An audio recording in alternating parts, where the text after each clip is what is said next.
Pessoal, vamos dar início então?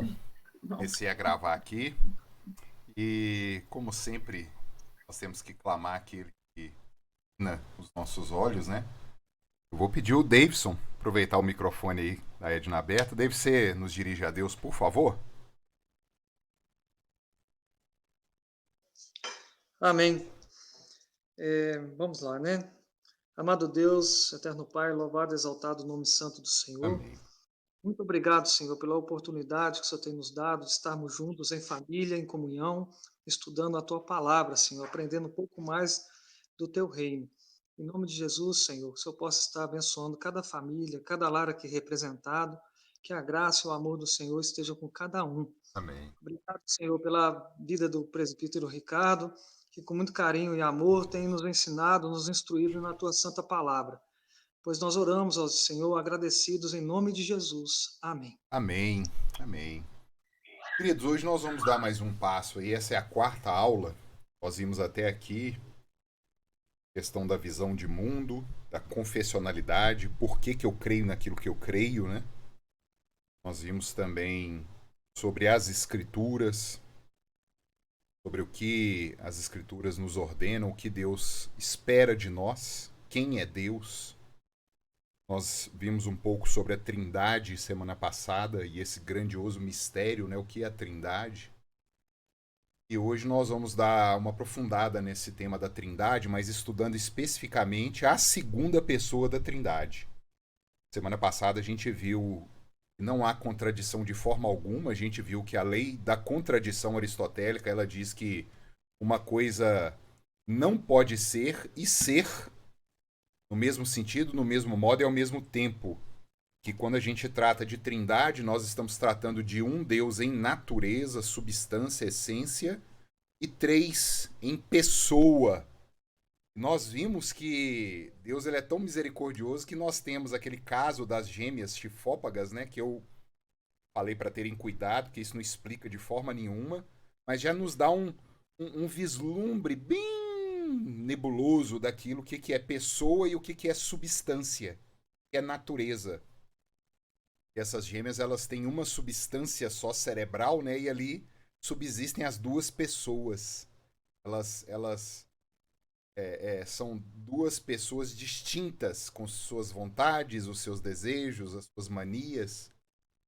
E a gente viu também o perigo que é nós tentarmos definir o que é uma pessoa. Nós vimos que é uma definição de termo muito perigosa. Nós podemos deixar de fora aquilo que é pessoa, quando a gente tenta definir o que é uma pessoa. É um mistério filosófico, teológico, que é uma pessoa. E a gente viu que dependendo do que a gente defende, a gente deixa, por exemplo, uma criança que está no ventre de uma mãe fora. É o que hoje o mundo tenta fazer de todo jeito, dizer que ali no ventre de uma mulher não tem uma pessoa ainda. Ou a gente tentar definir o que é uma pessoa, a gente pode deixar, por exemplo, um parente muito querido nosso que está em estado de coma ou que esteja muito velho fora dessa definição. É o que também o mundo tenta defender para se cometer a eutanásia. Então, assim, a gente vê que há implicações, existem implicações naquilo que nós defendemos. É isso que eu tenho batido na tecla aqui até hoje, é a cosmovisão. Como você entende o mundo? Como que o mundo funciona para você? E as pessoas estão relegando isso e deixando isso na mão de outras pessoas e não estão nem aí para aquilo que defendem sobre a fé, sobre a vida, da onde nós viemos, para onde estamos indo, por que existimos. Isso é um perigo. Isso é um perigo. É o que nós somos. Imagem e semelhança de Deus, e nós precisamos defender isso aqui na Terra. Se nós dizemos que somos crentes, nós vamos nos importar com isso. Nós vamos nos importar com o reino de Deus sendo propagado nessa terra da forma que Ele quer que nós propaguemos. E hoje nós vamos dar atenção especial. Eu fico com medo de dizer, né? Talvez essa seja a principal aula sobre a pessoa de Jesus Cristo. Mas esse panorama que a gente dá nessas 12, 13 aulas que nós temos, né? Pra você ver, nós já vamos para a quarta.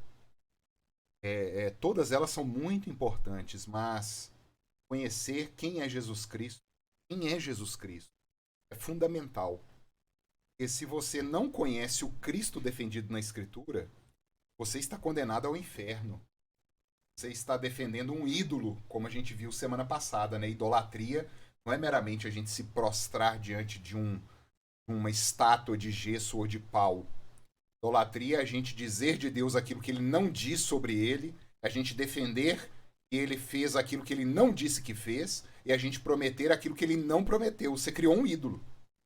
Colocou o nome dele de Jesus. Meramente isso. Então hoje nós vamos ver aí quem é Jesus. O texto base aí para nós, né? Mas quem é este que até o vento e o mar lhe obedecem? Deixa eu dar uma caminhada aqui. Quem é Jesus Cristo, queridos? Jesus Cristo é Deus. A gente fala isso com tanta facilidade, né? Mas o que implica a gente falar isso? Jesus é Deus. Aquilo que era transcendente se tornou imanente. Ele habitou no meio de nós. Deus caminhou no meio de pecadores. E esses pecadores não morreram. Isso é algo sensacional. Como que a santidade pura pode habitar com aquilo que é iníquo?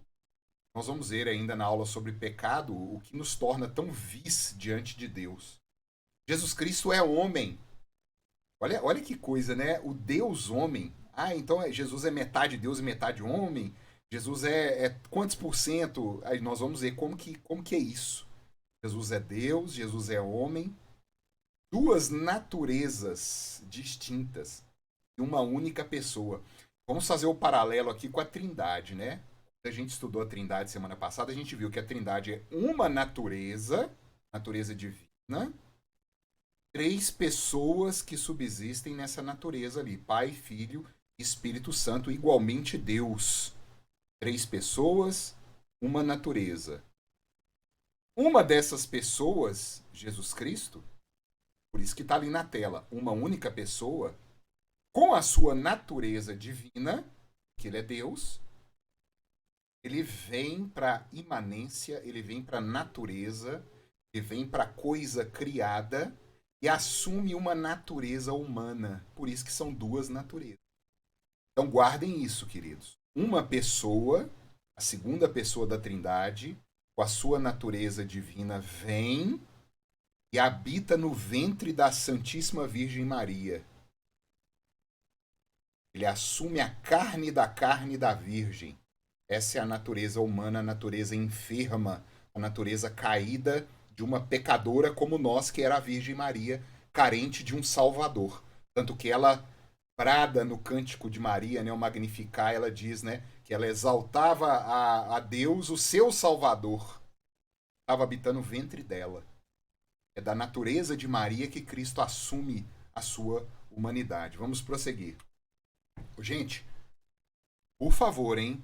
Dúvidas, interrompam, perguntem ou depois me mandem no zap. Isso é muito importante para a gente não ficar criando fantasia, heresia na mente da gente, como a gente vai ver daqui a pouquinho. Jesus Cristo é Deus. Então nós vamos pegar aqui alguns textos chaves sobre a deidade de Cristo. Vamos deixar a Escritura falar aqui.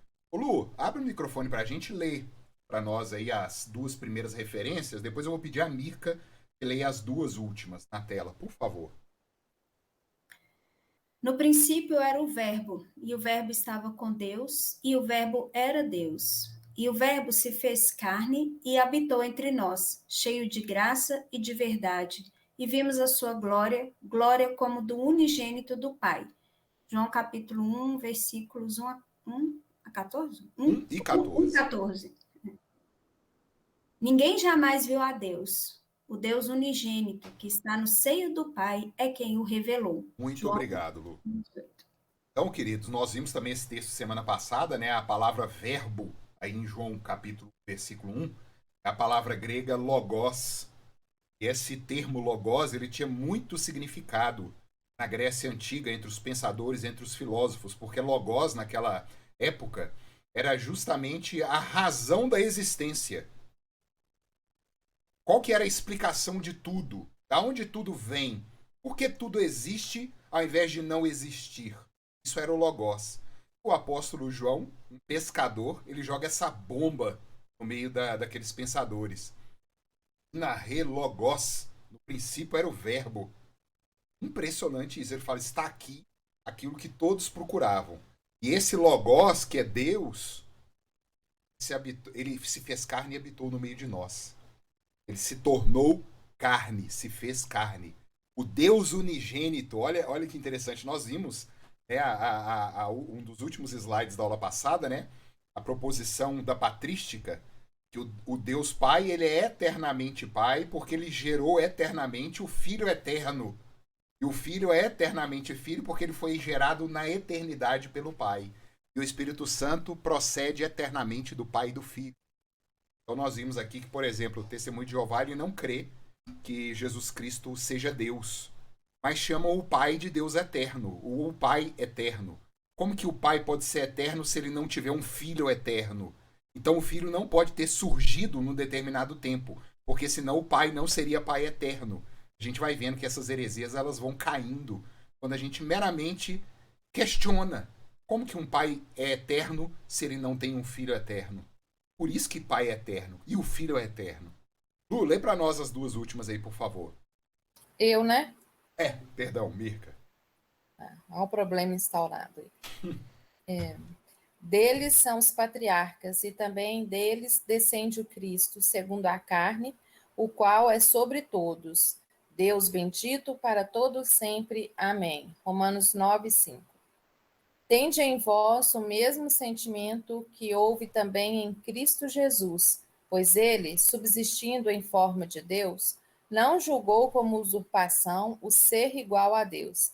Antes, a si mesmo se esvaziou, assumindo a forma de servo, tornando-se em semelhança de homens. Filipenses 2, versículos 5 a 7. Então vocês estão vendo aqui, né? Jesus Cristo é Deus. Em alguns textos a gente viu aqui, olha, e o verbo era Deus. Quem jamais viu a Deus? O Deus unigênito.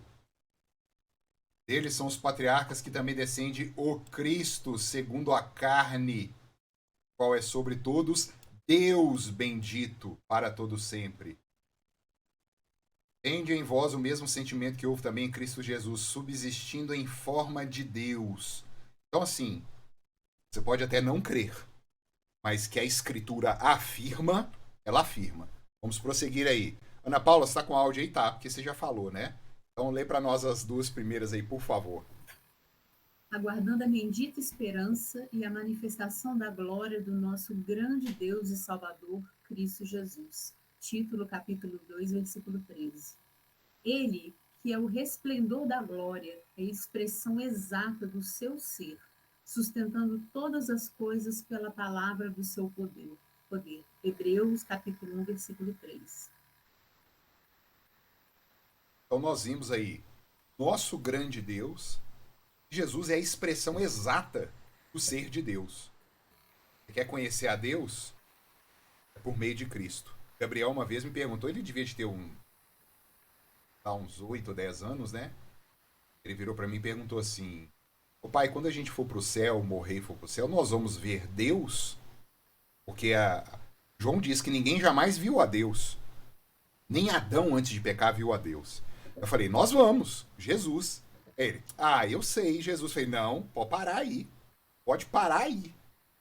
Nós vamos ver Deus, Cristo, porque a gente só vê a bendita trindade naquele trabalho que semana passada a gente viu, né, que a patrística chamou de a santa confusão, a bendita confusão, né, Pai, Filho e Espírito Santo operando, cada um tendo o seu papel nessa economia divina. Nós só podemos ver Deus por meio de Cristo, porque ele é a expressão exata do ser divino. Não tem outra. Cristo é a manifestação do ser divino para que a gente possa o ver. Quem lê para nós aí as 3 últimas?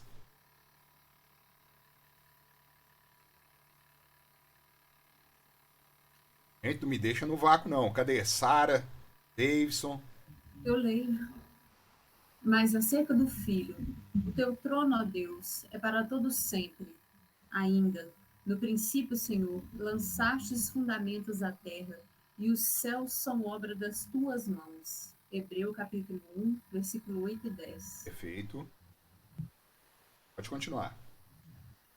Simão Pedro serve apóstolo Jesus Cristo aos que conosco obtiveram fé igualmente preciosa na justiça do nosso Deus e Salvador Jesus Cristo. Nosso Deus, indiscutível. Versículo anterior, no princípio, Senhor, lançaste os fundamentos. Teu trono, ó Deus, falando do Filho, chama do Filho de Deus. E o último para nós. Respondeu-lhe Tomé, Senhor meu e Deus meu. Isso aí é João, quando capítulo Tomé... 20, versículo 28. Obrigado. Isso é quando Tomé disse, né? Eu só acredito se eu ver.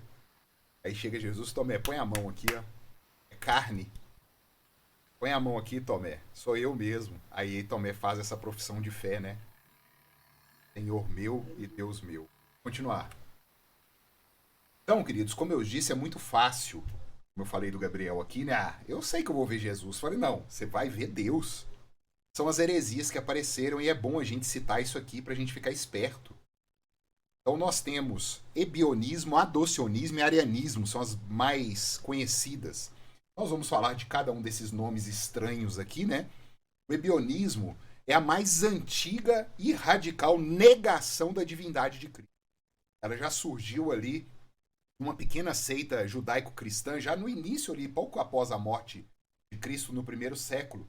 E eles acreditavam que o poder de Deus veio sobre um homem chamado Jesus para habilitar aquele homem a cumprir o seu papel messiânico. É mais ou menos como se fosse um rei Davi, como se fosse um Saul, como se fosse um Sansão. Né? A história de Sansão, você falar em Juízes, você vê, né? E o poder de Deus veio sobre Sansão. É mais ou menos assim, eles criam que Jesus era um homem comum, que foi capacitado, assim como os outros homens da história, a resolver as questões de Israel. Eles não criam que era o próprio Deus. Isso era obscenidade, como Paulo diz, né? É loucura para o judeu. É uma coisa inimaginável. Nós temos o adocionismo também, que é um pouco menos radical, é um pouco mais branda do que o ebionismo. Ebionismo porque o pai dessa heresia chamava Ebion, tá? Era o nome do sujeito. O adocionismo, ele defende, mais ou menos na mesma época ali, Jesus era um homem e que na descida do Espírito Santo em seu batismo, né, após aquele evento, ele evoluiu à condição de Deus. Então, imagina o seguinte, ele era um homem comum e que foi transformado em Deus ali no seu batismo. Por isso que ele foi adotado como Deus. A adoção dele o tornou uma divindade. Heresia. Ele era Deus encarnado desde a eternidade de Deus.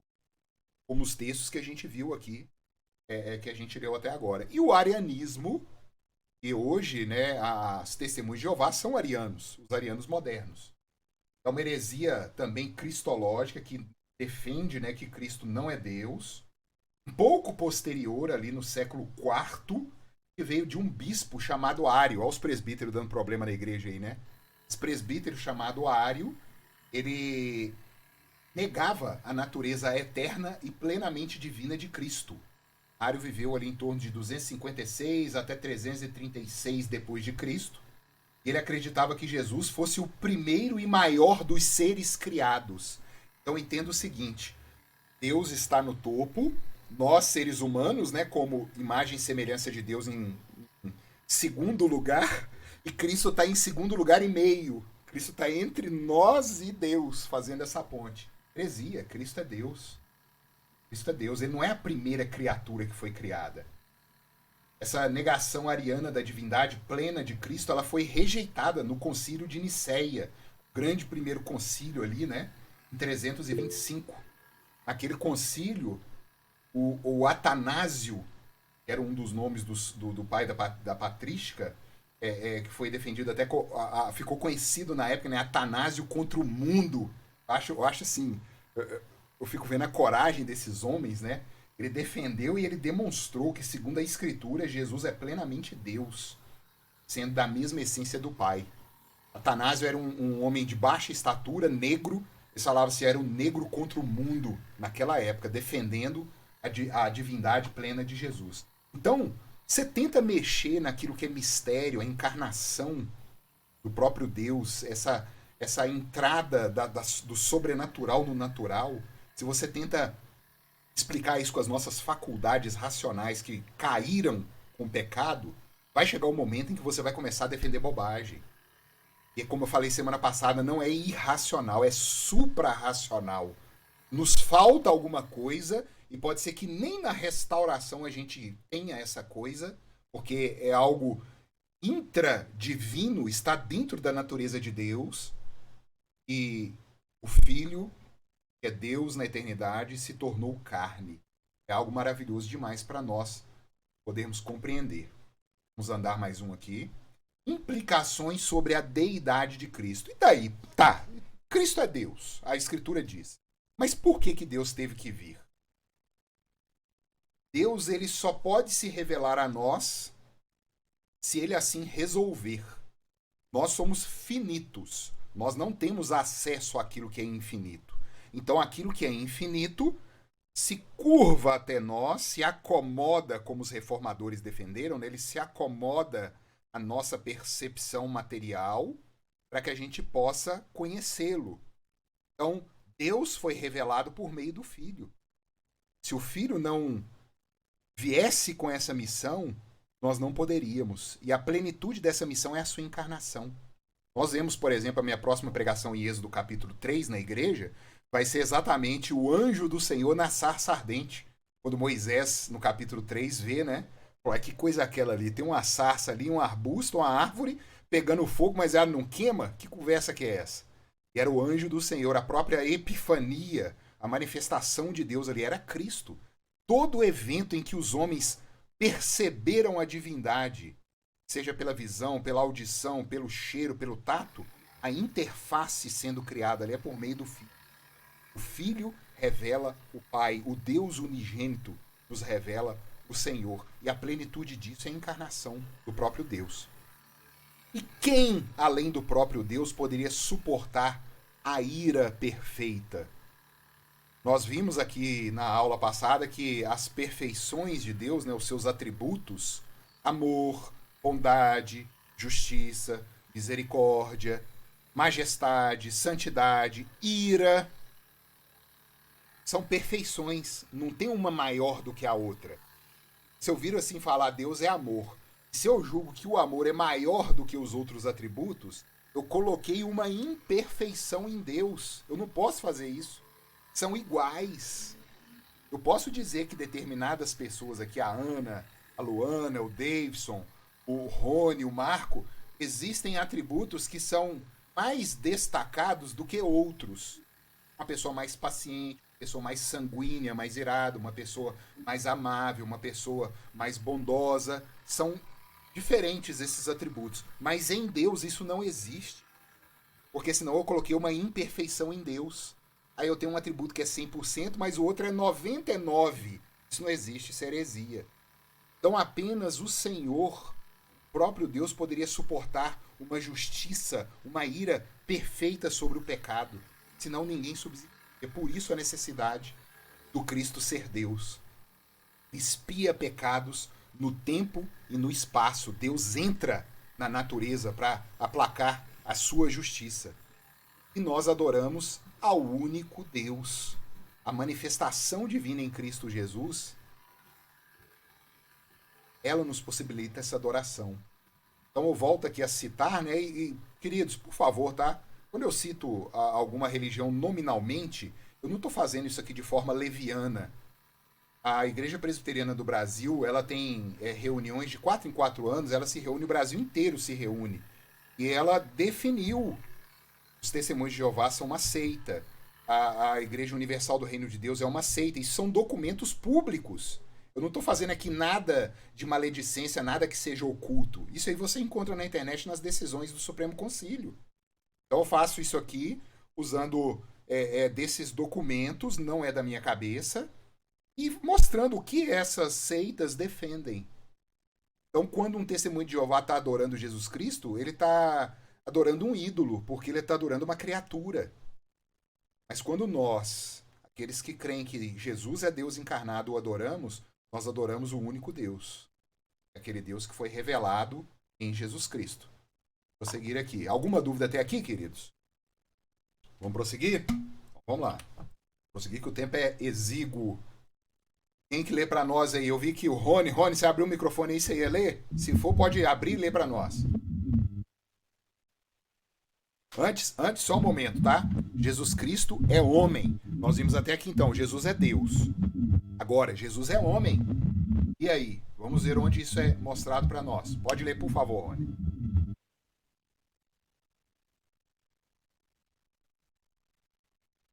Rony, me ouve? Nós não te ouvimos, tá? Pode ser que seu áudio esteja com problema.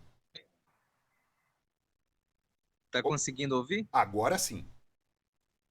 Acho que é o fone de ouvido não tá funcionando aqui. Entendi. Pode ler que nós estamos te ouvindo. Vamos lá. Jesus Cristo é homem. Textos chaves sobre a humanidade de Cristo. O que era, desde o princípio, o que temos ouvido, o que temos visto com os nossos próprios olhos, o que contemplamos e as nossas mãos apalparam com a respeito ao verbo da vida.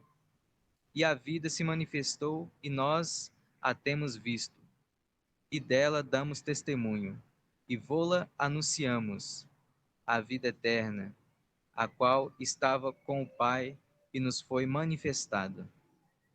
O que temos visto e ouvido, anunciamos também a vós outros, para que vós igualmente mantenhais comunhão conosco. Ora, a nossa comunhão é com o Pai e com seu Filho Jesus Cristo. Muito obrigado. 1 a 3. Perfeito. 1 a 3. Queridos, os empiristas na época do iluminismo, eles doidavam com o texto desse aqui. Preste atenção. E temos ouvido a audição, e temos visto com os nossos próprios olhos, que as nossas mãos apalparam. O João, ele está sendo tão preciso aqui que ele está usando só os sentidos. O empirismo da visão, da audição, do tato, com respeito ao verbo da vida. Olha isso. Nós pegamos, nós ouvimos, nós apalpamos. É verdade, é carne. É aquilo que Jesus falou com Tomé, né? Põe a mão aqui, Tomé, ó, sou eu. É sangue. Aí vem Lucas, capítulo 2, 40 e 52, diz assim: crescia o menino, se fortalecia, enchendo-se de sabedoria. Ué, mas Jesus não é Deus? Como é que ele pode encher de sabedoria? Se Ricardo acabou de falar que os atributos divinos, eles são plenos, e não tem como ele se encher mais. Mas Lucas registra, enchia de sabedoria, e a graça de Deus estava sobre ele. E crescia Jesus em sabedoria, estatura e graça diante de Deus e dos homens. Jesus aprendeu a andar, Jesus aprendeu a comer, Jesus mamou no seio de Maria. Há um relato desse no próprio Evangelho de Lucas, né? Que uma mulher chega, bendita mulher, em cujos seios você se amamentou, né? Jesus vira e fala para ela assim: mais bem-aventurado é aquele que ouve e crê na palavra do meu Pai. Olha isso, gente. Jesus fala que mais bem-aventurado do que ele que amamentou no seio de Maria, ela, né? Sendo a mãe dele, mais bem-aventurado que Maria é aquele que ouve e crê na palavra do Pai dele. Em Mateus 4:2, depois de jejuar 40 dias e 40 noites, teve fome. Cristo teve fome. João 19:28, depois, vendo Jesus que tudo já estava consumado, para se cumprir a escritura, disse: tenho sede. Jesus teve sede, Jesus cansou no poço de Jacó, lá em Samaria. Em João capítulo 4, ele parou lá e pediu água à samaritana.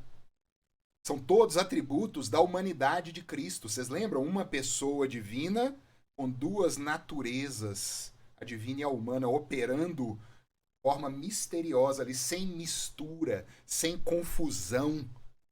Plenamente Deus e plenamente homem. E a pessoa de Jesus Cristo ali, coordenando esse mistério. Vamos caminhar.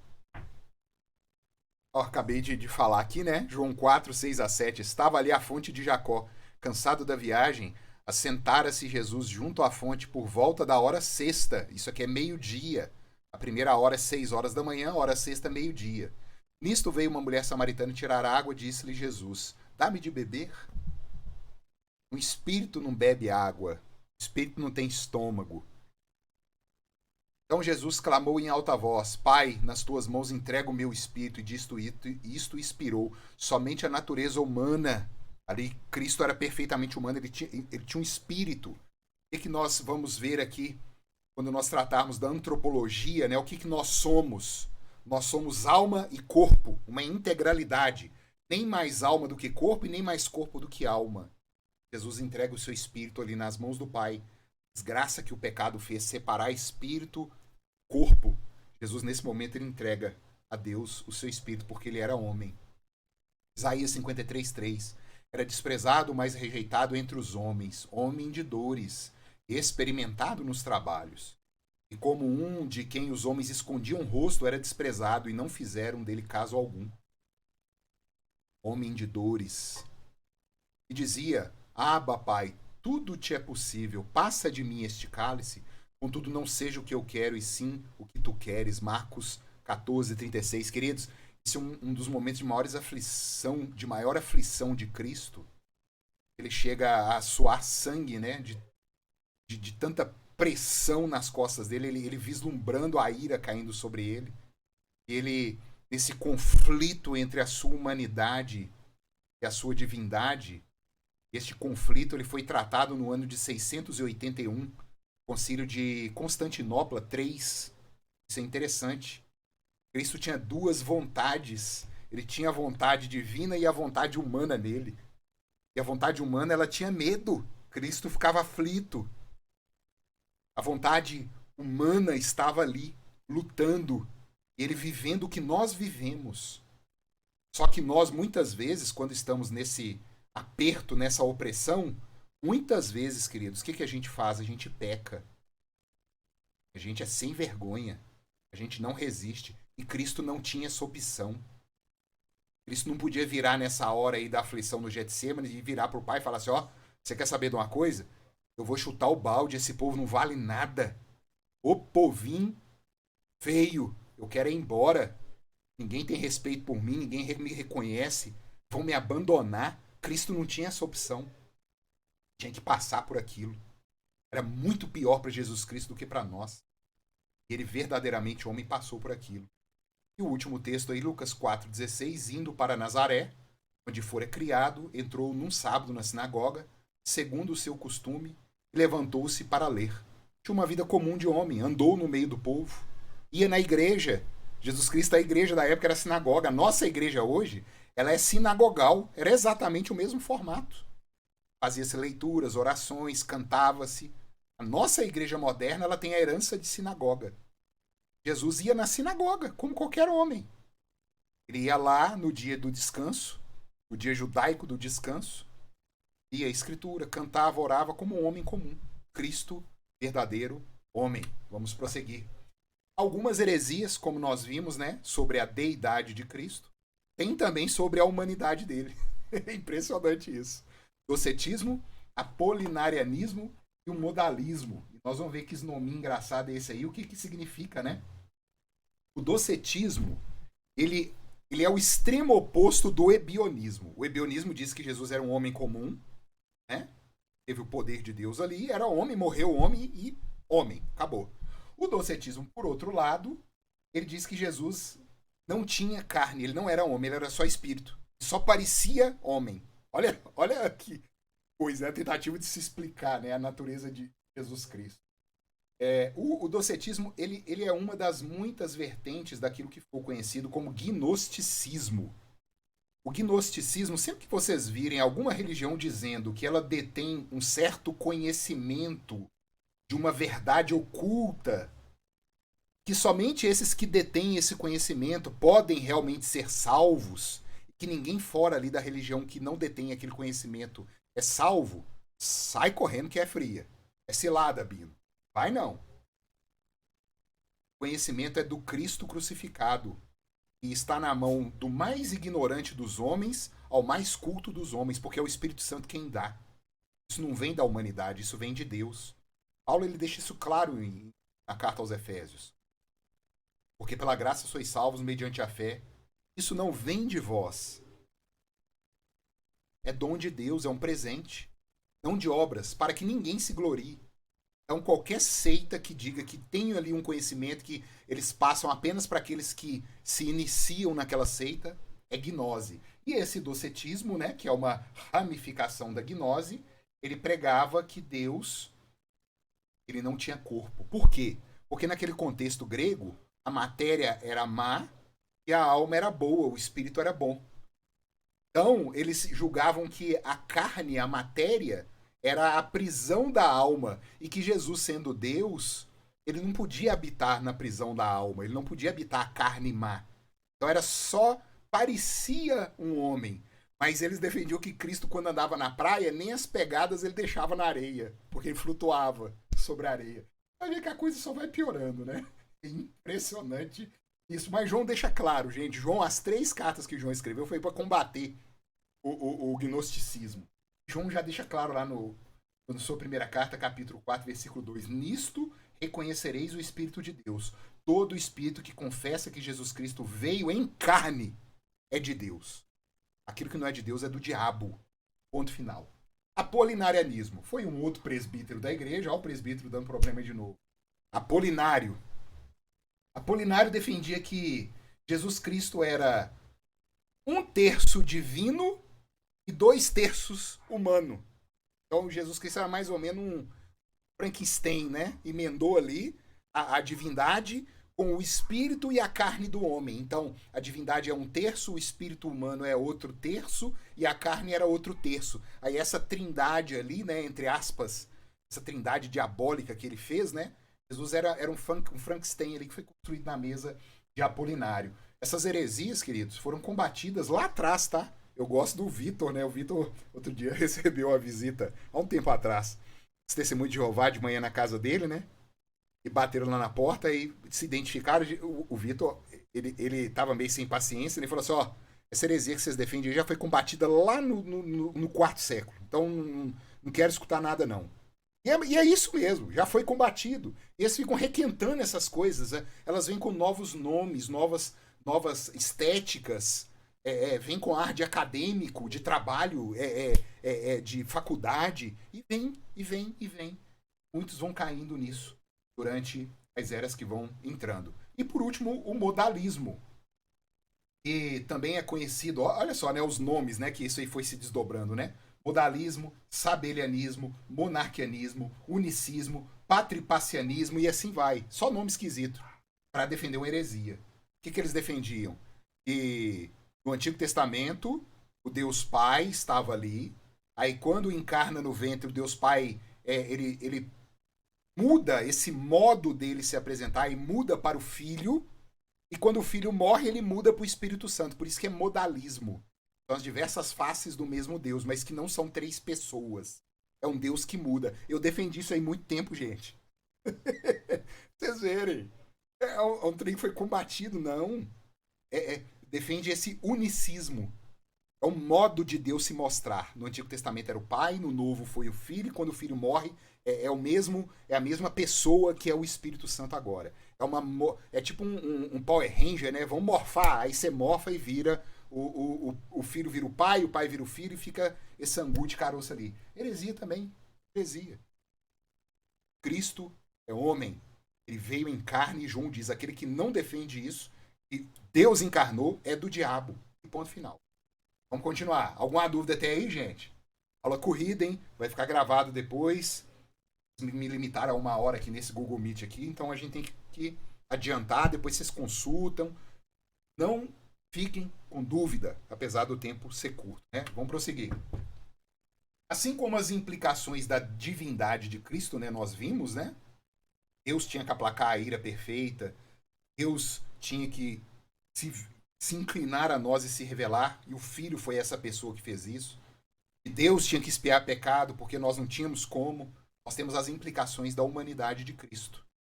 Somente um homem poderia expiar os pecados. Olha que interessante isso, gente.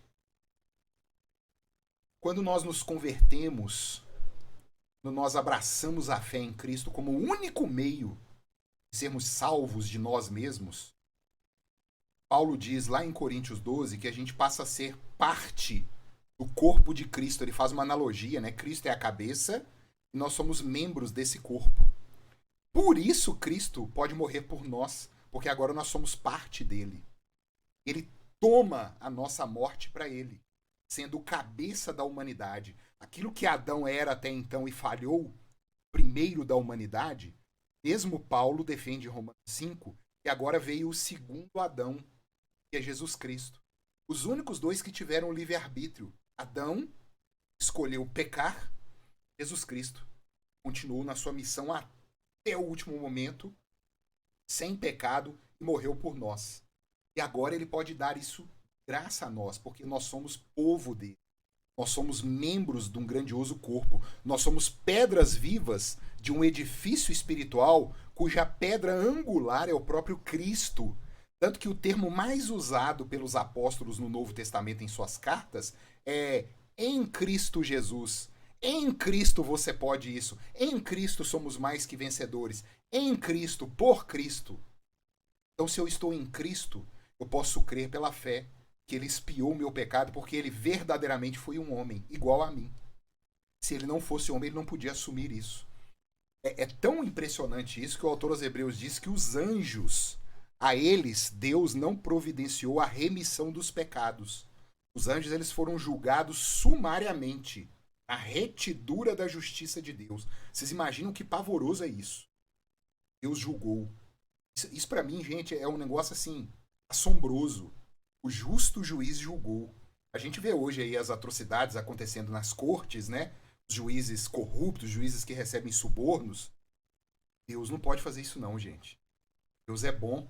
Ele é um bom juiz. E um bom juiz vai julgar de acordo com a lei dele. Agora imagina você diante do tribunal e Deus julgando os seus atos de acordo com a lei dele. Tudo que já passou na sua mente, tudo que você já fez contra a lei de Deus. Jesus disse que o primeiro e grande mandamento é amar a Deus com toda a tua alma, de todo o teu coração, de todo o teu entendimento. Isso resume os primeiros 4 mandamentos. Se em algum momento da minha vida eu deixei de fazer isso, um instante que seja, eu quebrei a lei de Deus. E Deus precisa me julgar. Por isso Cristo veio. Cristo amou a Deus de toda a sua alma, de todo o seu coração, de todo o seu entendimento, em todos os momentos da sua vida. Vocês já pensaram nisso? Vocês já meditaram nisso? É assombroso demais. Somente um homem poderia ser esse mediador, justamente por isso. Carne da nossa carne. Ele poderia pagar, porque ele era igual a nós. O autor aos Hebreus diz que aos anjos, como eu disse, não aprove remissão, mas a descendência de Abraão, Deus entrou no meio dela. Deus encarnou como um descendente de Abraão. Somente um homem poderia simpatizar com a nossa condição caída. Nós vamos ver textos aqui sinalizando isso. O autor aos Hebreus diz que nós temos sumo sacerdote que pode se compadecer de nós. Não é porque ele sabe de ouvir, não. É porque ele viveu. E sabe na carne que nós passamos. E somente um homem poderia nos deixar exemplo para seguir. Quando Jesus Cristo nos manda fazer as coisas, ele nos manda, a gente não pode bater no peito e falar, para ele é fácil falar, ele é Deus. Não. Ele é homem. Ele sabe. Ele nos manda fazer aquilo que ele nos dá condição pelo Espírito Santo de fazer. Essas são as implicações da humanidade de Cristo. Até aqui tudo tranquilo? Vamos prosseguir? Bora. E a nossa confessionalidade? O que diz a igreja evangélica que nasceu lá nos idos do século XVI, século XVII, né, e que virou essa bagunça que a gente vê hoje? O que a confessionalidade da igreja evangélica defende? Quem abre o microfone e lê para nós aí, por favor? Vamos lá.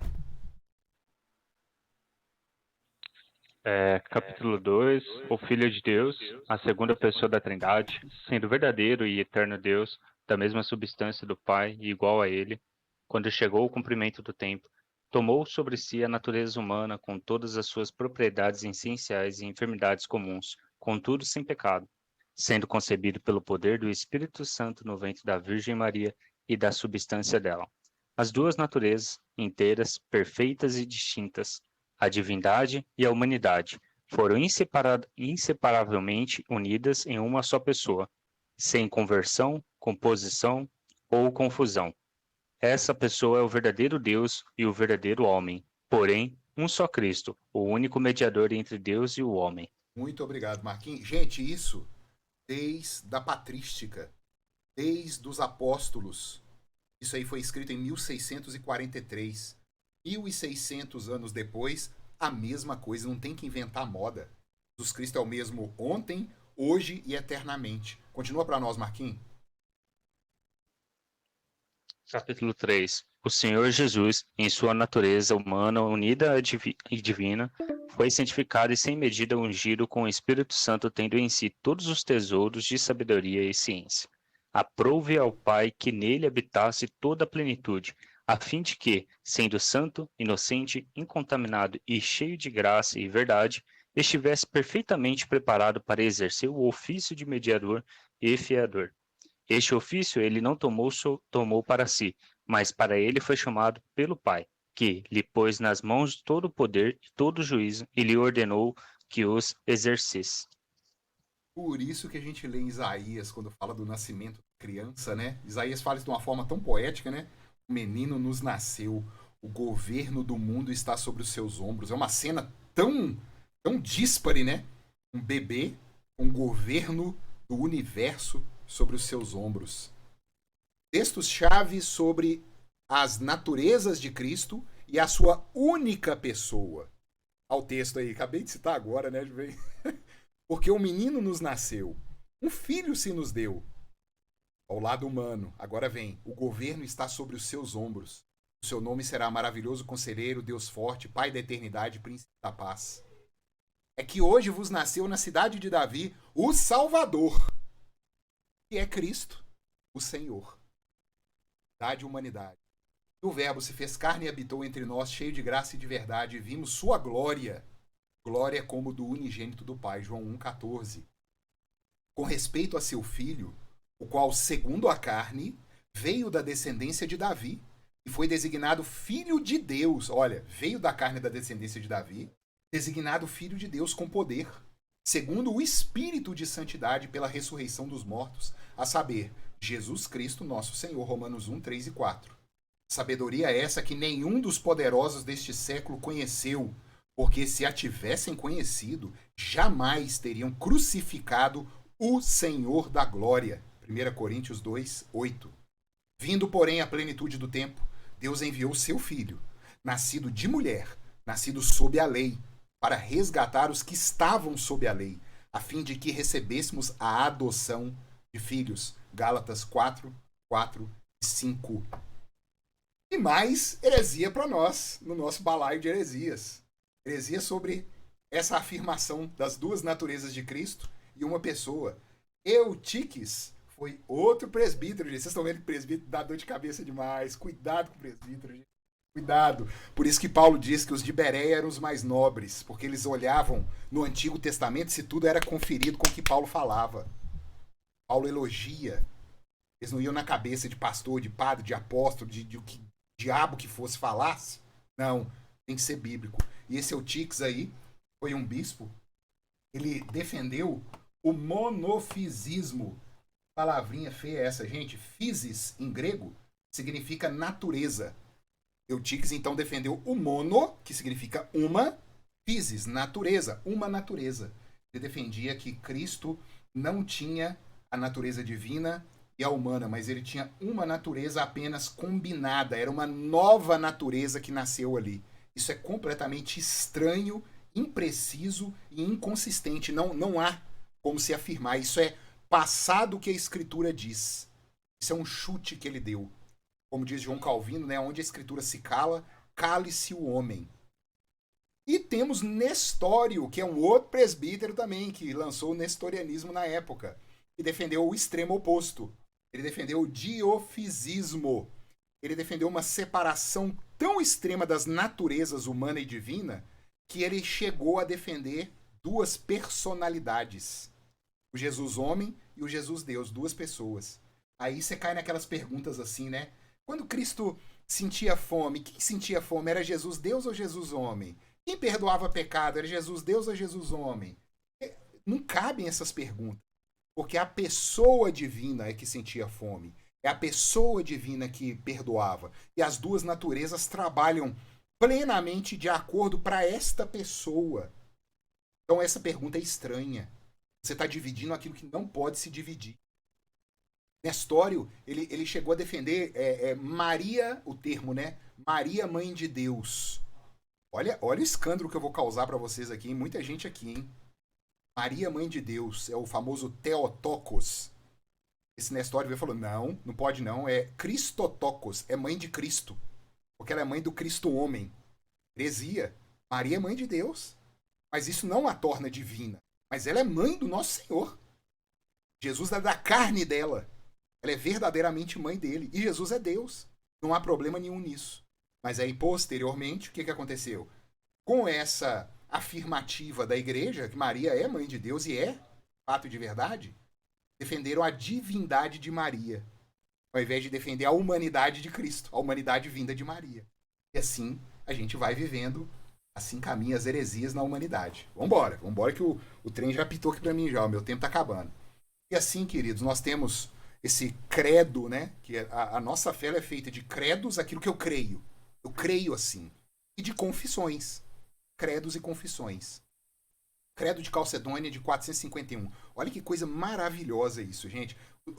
Isso aqui sentou mais de 500 bispos da igreja para combater essas heresias e fizeram uma formulação. Isso é tão denso, isso é tão grave que pouquíssimas pessoas conhecem. Um pequeno parágrafo, um pequeno texto que foi o Credo de Calcedônia. Nós, portanto, toda a igreja da época, seguindo os pais santos ou os santos pais, todos perfeitamente unânimes, ensinamos que se deve confessar um só e o mesmo Filho, nosso Senhor Jesus Cristo, perfeito quanto à divindade, perfeito quanto à humanidade, verdadeiro Deus e verdadeiro homem, possuindo alma racional e corpo, consubstancial com o Pai, segundo a divindade, consubstancial conosco, segundo a humanidade, em todas as coisas semelhante a nós, excetuando o pecado, gerado antes de todos os séculos pelo Pai, segundo a divindade, e nestes últimos dias, por nós e por nossa salvação, nascido da Virgem Maria, Mãe de Deus, segundo a humanidade. Um só e o mesmo Cristo, Filho, Senhor, unigênito, que se deve confessar em duas naturezas, inconfundíveis, imutáveis, inseparáveis e indivisíveis. A distinção das naturezas, de modo algum, é anulada pela união, mas, pelo contrário, as propriedades de cada natureza permanecem intactas, concorrendo para formar uma só pessoa e subsistência. Ao você ver, as duas naturezas concorrem para a pessoa e subsistência de Cristo. Não dividido ou separado em duas pessoas, mas um só e mesmo Filho unigênito, Deus o Verbo, Jesus Cristo Senhor, conforme os profetas outrora a seu respeito testemunharam, e o mesmo Jesus Cristo nos ensinou e o credo dos pais nos transmitiu. Simples assim e alto demais para nós. Resumo, querido. Resumo e caminhando para o fim. Uma natureza de Cristo, às vezes, é manifestada fazendo o que a outra natureza não compartilha. Eis a importância da pessoa de Cristo. Deus não morre. Mas Atos, capítulo 26, me falhou o versículo aqui, diz que Deus derramou sangue por nós. É a pessoa de Cristo. Uma natureza fazendo aquilo que a pessoa faz e a outra natureza participando disso. Qualquer coisa que uma natureza faça, foi a pessoa de Cristo que fez. Seja a natureza divina, seja a natureza humana. Ele é o Deus encarnado. Esse Jesus é quem está agindo e interagindo. A encarnação da pessoa de Cristo, a segunda pessoa da Trindade, significa que Cristo toma para si uma natureza humana, alma e corpo. E não abre mão dos atributos divinos. Cristo fazia milagre. Ele se despiu da glória de rei, mas não da possessão dos seus poderes e atributos divinos. Cristo não muda sua natureza divina, pois é eterno. Cristo é o mesmo ontem, hoje e sempre.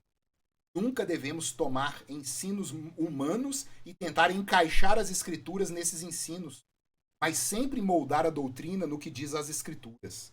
Nós não temos que pegar a opinião de uma pessoa e tentar encaixar a Bíblia na opinião. É a nossa opinião que tem que se encaixar no que a escritura nos dá. Se algo parecer estranho, mas está narrado nas escrituras, cale-se e continue em oração e pesquisa com temor e tremor. Ponto final, queridos. Cristo está nos céus, com o corpo glorificado, ele ressuscitou, intercedendo por nós e retornará em poder e majestade. Vocês já pensaram nisso?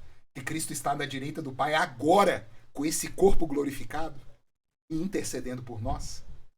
Ele nunca mais vai deixar esse corpo glorificado. Nunca mais. Queridos, a correria, né? Esta chamada está no fim. Que Deus abençoe a todos. Graças a Deus eu consegui dar aula. Estou disponível no WhatsApp, qualquer dúvida. E amanhã eu subo essa aula lá pro YouTube. Qualquer dúvida vocês podem tirar.